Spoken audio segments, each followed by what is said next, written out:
the Rooftop Riddle, who actually wrote the most controversial scene in It Ends With Us. According to Blake Lively, her husband, the Merc with a mouth himself, Ryan Reynolds, penned the dialogue. According to the official credits, it was Christy Hall. According to the book fans, it's all Colleen Hoover. And according to the internet sleuths, well, they're currently digging through emails that make a corporate HR department look like a playground. So, who actually held the pen? Was it a romantic gesture from a doting husband, a collaborative masterpiece, or a classic case of Hollywood, too many cooks in the kitchen? Grab a drink and settle in, because the behind-the-scenes drama of It Ends With Us is juicier than the actual plot. The Ryan Did It reveal, a red carpet slip-up? It all started on a carpet as red as Lily Bloom's hair.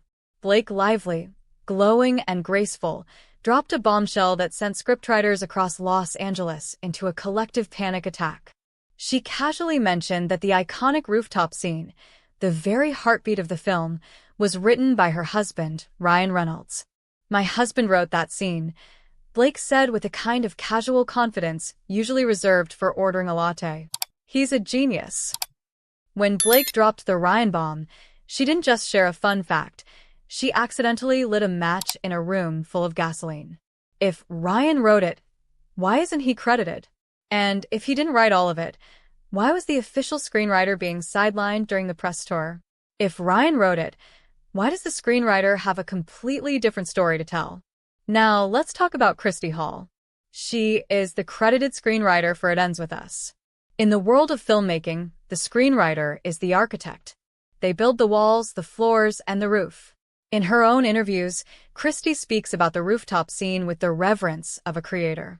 She describes the painstaking process of adapting Colleen Hoover's prose into cinematic dialogue. She talks about the bones of the scene, the tension, the vulnerability, and the specific rhythm of the characters' first meeting. For Christy, this wasn't just a scene, it was her work. Yet, as the press tour rolled on, a weird narrative started to emerge.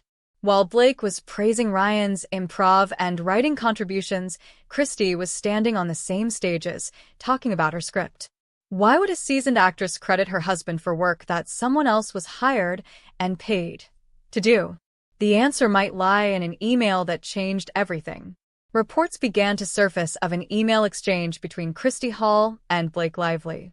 Now, groveling is a strong word, but in the high-stakes world of Hollywood power dynamics, the tone of this correspondence raised more than a few eyebrows. The leaked sentiment suggests a screenwriter trying to navigate the Blake and Ryan ecosystem.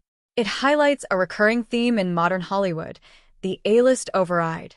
When a star has as much clout as Blake Lively, their version of the truth often becomes the official story, regardless of what the call sheet says. We can't talk about It Ends With Us without mentioning the woman who started the coho revolution. Colleen Hoover's fans are legendary for their loyalty. For them, every word of that rooftop scene belongs to Colleen. In the book, the rooftop scene is visceral. It's the moment readers fell in love with and later questioned the characters. When the movie was announced, the biggest fear was that the vibe of the book would be lost. So, when Blake says Ryan wrote it and Christy says she wrote it, the fans are left scratching their heads. Wait, they cry. Didn't Colleen write it in 2016? Technically, yes. The essence is Colleen's. But translating a book to a script is like translating a poem into a dance. Someone has to choreograph the moves. Usually that's the screenwriter. But when a movie becomes a star vehicle, the lines between the source material, the script, and the actor's ego begin to blur. At the end of the day, when you watch It Ends With Us, the words spoken on that rooftop belong to the characters. But the controversy surrounding those words belongs to us. What do you think? Does it matter who wrote the scene as long as the movie is good? Or should stars be more careful about giving credit where credit is due? Drop a comment below, and let's discuss. Was this a harmless shout-out to a helpful husband, or a calculated move that left a professional writer in the dust? Share this with your fellow Coho fans. We need to settle this rooftop riddle once and for all.